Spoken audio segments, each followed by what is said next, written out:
बात होगी नाजरीन, जो तालिबान तहरीक तालिबान पाकिस्तान है, उन्होंने जो एक ख़त जारी किया था, उस खत जारी होने के बाद 24 घंटे के अंदर अंदर एक बहुत बड़ा अलमनाक खुदकश हमला होता है। खुदा का शुक्र है कि ज़्यादा जानी नुकसान नहीं हुआ, लेकिन जो हमलावर था उसने रक्षा टकराया है जब सिक्योरिटी की वैगन से, तो उसमें 26-27 हमारे पुलिस जवान थे, पुलिसमैन थे, तो वो बच गए, शुक्र है। इसके बारे में पता करेंगे इरफान खान साहब से कि ये इतनी जल्दी रिएक्शन उन्होंने दिखा दिया। हमारे सिक्योरिटी इदारे क्या अलर्ट नहीं थे इस मामले में? जी बताइएगा। अस्सलाम वालेकुम। वालेकुम सलाम। ये हादसा बहुत बड़ा हो गया है, खुद का हमला आज सुबह सुबह हो गया है।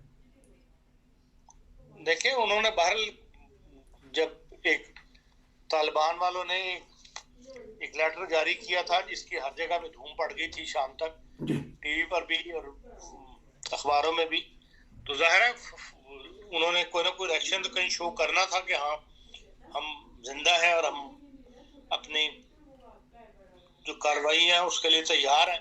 तो उसके लिए उन्होंने ये कार्रवाई की है। इसके अलावा भी वो कहीं कार्रवाई करना चाहते थे तुरबत के इलाके में, तो सिक्योरिटी फोर्सेस ने पता लग गया तो कल कार्रवाई करके तो 10 दहशतगर्द हलाक कर दिए और 2 जो है वो फरार हो गए। और वो भी एक कार्रवाई करने के लिए निकले थे जिसको बर वक्त पता लग गया, तो फोर्सेस ने उसके ऊपर कार्रवाई कर दी। और खुद अफगानिस्तान के अंदर भी तालिबान ने, आज खबर थी कि कोई हमला किया है किसी जगह के ऊपर, तफसील तो मैं नहीं उससे पढ़ सका अभी तक। बहरहाल वो एक्टिव हो गए और जब उन्होंने ऐलान कर दिया तो यकीनन पाक फौज भी पूरी तरह अलर्ट है। और उस ऐलान के बाद और यकीनन ऐसे हमलों के लिए मुकाबला करने के लिए या उनको रोकने के लिए है वो पूरी तरह मैदान अमल में होगी या पूरी अपने कार्रवाइयाँ करने के लिए जो है वो पूरी तैयारी में होगी। और उम्मीद की जाती है कि भाई दहशतगर्दों को बर वक्त वो कर लिया जाएगा। जो अफगानिस्तान में मदरसे में बम धमाका हुआ है वहाँ भी 16 अफराद जो है वो हलाक हुए हैं और उसके बारे में भी कहा यही जा रहा है कि वो तालिबान ने की मुखालिफ ग्रुप उन्होंने धमाका किया है। काबुल से 200 किलोमीटर दूर शुमाल में है, को मदरसा में वहाँ धमाका किया। तो बहरहाल अब ये एक्टिव हो गए हैं और यकीनन जो हमें तो पाकिस्तान से गरज है कि जो पाकिस्तान के ऊपर अगर दहशतगर्दी होती है और हमले करते हैं तो बहरहाल उसके लिए फौज पूरी तरह अलर्ट हो चुकी है। ये पहले भी अलर्ट थी और मुकाबला कर रही है इनका। और मैं समझता हूँ नए सिपह सलार जो है वो भी इस तरफ ज्यादा तवज्जो के साथ इनका मुकाबला करेंगे। लेकिन पोलियो जो वर्कर हैं उनको ही क्यों निशाना बनाया जाता है, और फिर बीच में बेचारे हमारे सिक्योरिटी के नौजवान हैं ये भी शहीद कर दिए जाते हैं। उनको मसला क्या है? वो तो एक हमारे मुस्तकबिल को संवारना चाहते हैं। देखें, मसला सिर्फ ये है कि वहाँ पे जहालत है, तालीम नहीं है। तो आमतौर पे हर बात के लिए जो इलाके का मौलवी होता है उससे पूछा जाता है। मस्जिदों में जाके पूछते हैं कि जी हम टीका लगवाएं ना लगाएं। अगर कोई ऐसी गलत प्रोपेगेंडा कर देता है कि नहीं लगवाना चाहिए, बात मौलवी करते हैं जिनको पकड़ा भी है हुकूमत ने कि भाई इसके अंदर ये आपके बच्चों को ऐसी उल्टी सीधी बातें मंसूब कर देते हैं कि इस टीके से ये हो जाएगा, इस टीके से वो हो जाएगा, आपके बच्चे मुसलमान नहीं रहेंगे और ये नहीं होंगे। तो लोग फिर नहीं लगवाते, बाद लोग नहीं लगवाते जिसकी वजह से पोलियो फैल जाता है। और फिर इंटरनेशनल प्रेशर पाकिस्तान के ऊपर आता है जब पोलियो फैलता है कि भाई अभी भी 2 कहते हैं दुनिया में मुल्क रह गए जहाँ पे पोलियो है, उनमें से एक पाकिस्तान है। तो इसलिए पोलियो को टीके लगाने जो जरूरी है। तो फिर जब टीमें निकलती हैं तो फिर ये ऐसे लोग जो इस प्रोपेगेंडा से मुतासर हुए हो तो या तो नहीं लगवाते या ये कि उनको ऊपर हमले करते हैं लगवा टीमों के ऊपर। लेकिन जनरल रिपोर्ट यही है कि पाकिस्तान में पोलियो के मामले में ताउन किया जा रहा है। ठीक है, वो तो बात ठीक है, लेकिन हमारे दोनों बॉर्डर गैर महफूज होते जा रहे हैं। अगर हमारे सिक्योरिटी इदारे इस तरफ ही तवज्जो देते रहेंगे तो फिर जो थ्रेट है बैन अवी तौर पे, तो पाकिस्तान किस तरह नबरदाज होगा इसमें? देखें, इंटरनेशनल थ्रेट तो और चीज है, पोलियो का मसला जो है बिल्कुल और चीज है जी। पोलियो तो सिर्फ इलाके की बात है कि बाज इलाकों के अंदर जहाँ जहालत ज्यादा है, लोगों को गलत प्रोपेगेंडे के जरिए मुतासर हो जाते हैं तो वो टीका नहीं लगवाते, तो उनको रोकने के लिए बहरहाल हुकूमत जो है वो काम कर रही है। इंटरनेशनल बॉर्डरों के थ्रेट जो है वो बिल्कुल और बात है, और वो अब जब तक अफगानिस्तान के अंदर कोई मुस्तकिल हुकूमत कायम नहीं हो जाती, एक मजबूत हुकूमत कायम नहीं हो जाती, इस थ्रेट से बहरहाल पाकिस्तान को एक खतरा ही है।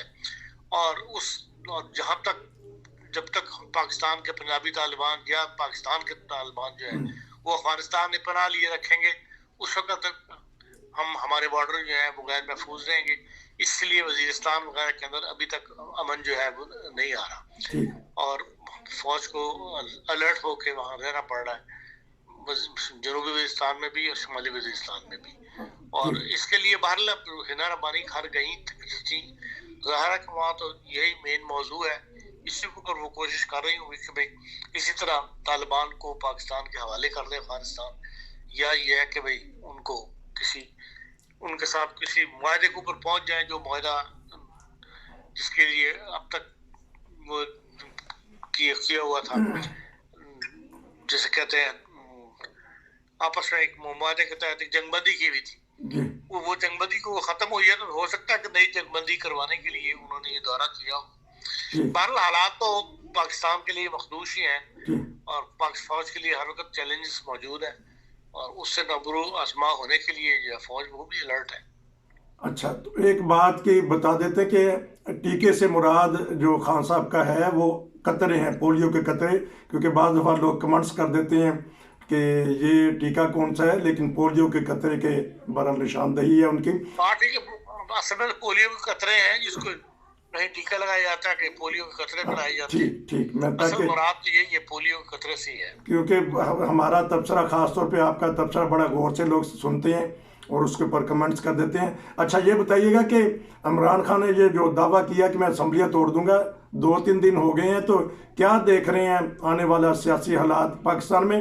और क्योंकि मुनस इलाही स्पेन आ गए हैं, जो उनसे परवेज़ इलाही क्या करेंगे, और जो हमारी खैबर पख्तूनख्वा है वो क्या करेगी, और इमरान खान अगर असम्बलियाँ तोड़ देंगे तो किसके हेलीकॉप्टर के ऊपर बैठेंगे?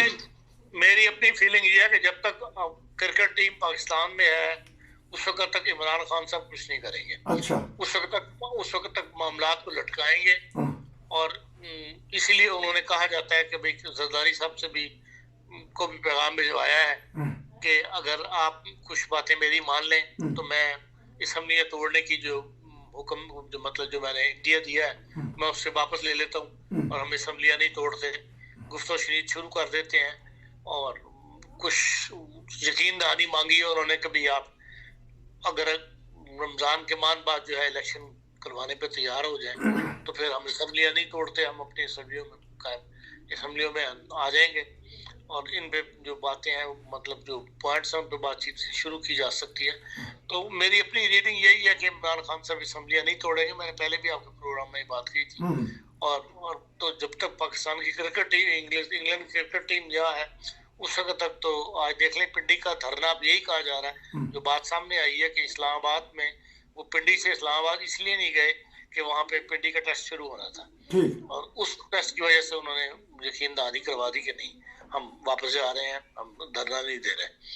तो इस किस्म की बहरहाल इंग्लिस्तान के साथ क्योंकि बहरहाल उनका एक क्रिकेट से भी दिलचस्पी है, फिर इंग्लैंड के साथ उनका एक क्रिकेट के साथ कम से कम एक खास लगाव है, क्रिकेट टीमों के साथ, क्रिकेट की गेम के साथ, क्रिकेट की वहाँ का बोर्ड है उसके साथ उनके खास ताल्लुकात हैं।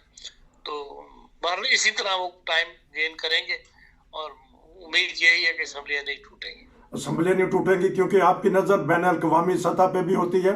2-3 मिनट में बता दीजिएगा, कतर एक इस्लामी ममालिक में एक उभर के सामने आएगा, ख़ास तौर पे ये फुटबॉल जो वर्ल्ड कप है अगर पुरअमन तरीके से हो जाता है, बहुत ही अभी तक तो शानदार तरीके से सारे इंतजाम हुए हैं, इस बारे में बताइएगा। और जो यूरोपियन टीमें खेल रही हैं 6-7 वहाँ, तो बाज़ एतराज़ात लोग कर देते हैं, इस बारे में बताइएगा कि कतर का क्या किरदार होगा इस वर्ल्ड फुटबॉल के बाद। ये सारी पैसे की गेम है, कतर का बेपनाह पैसा है कतर के पास, उससे फायदा उठा रहे हैं फुटबॉल की फेडरेशनें भी फुटबॉल से मुताल्लिक जितने भी इंतजामिया के लोग हैं, जी वरना फुटबॉल का जो कतर में फैसला हुआ था उसके बारे में जब ये रिपोर्ट बाहर आई थी कि भाई कतर ने वोट खरीदने के लिए पैसे दिए हैं, जी इतना बड़ा इवेंट हो रहा है। आपने कभी बैकन बाबा का नाम सुना है इस पूरे इवेंट के अंदर? अच्छा, हाँ जी, पूरी दुनिया बैकन बाबा को जानती है। जी जी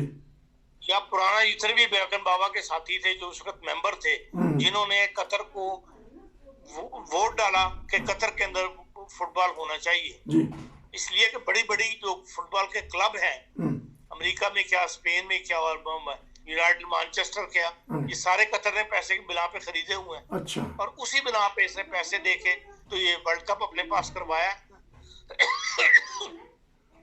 सिवाय एक बंदे के पूरी वर्ल्ड कप की जो इंतजामिया है, जो ऑर्गेनाइजिंग कमेटी थी वर्ल्ड कप, फीफा जिसको कहते हैं, वो फीफा के सारे मेंबर जो हैं वो तब्दील हो गए। इसी बात के ऊपर जब बात बाहर आई कि भाई इन्होंने पैसे खा के वोट दिए हुए हैं, तो इस वक्त ये सब पैसे की गेम है, पैसे के बलबूते के ऊपर पैसा खर्च कर रहा है जो है कतर, और दुनिया से समेट रही है इससे पैसा। चलें जी, आपका बहुत शुक्रिया कि आखिर में आपने स्पोर्ट के मतलब भी बात करती, आप स्पोर्ट से भी ताल्लुक़ रखते हैं, 50-60 साल से यहाँ हैं, तो कभी बुंडेसलीगा देखने गए हैं या शौक रखते हैं फुटबॉल का, या क्रिकेट ही अपनी पसंदीदा खेल है? नहीं, मैं बुंडेसलीगा कभी देखने नहीं, फुटबॉल मैच देखने नहीं गया। बुंडेसलीगा से लगाव भी नहीं रहा, बरल यहाँ के लोग अब जो नए पाकिस्तानी आए हैं वो खेलते भी हैं, गैर मुल्की भी खेलते हैं, टर्किश तो प्लेयर भी हैं इंटरनेशनल नेशनल तौर पे। बहरहाल आपका बहुत शुक्रिया कि आपने एक हल्के फुल्के अंदाज में आखिर में बता दिया कि कतर को वर्ल्ड कप की क्यों इजाज़त दी गई। नसीर को इजाज़त दीजिए। खान साहब आपका शुक्रिया। अस्सलाम वालेकुम।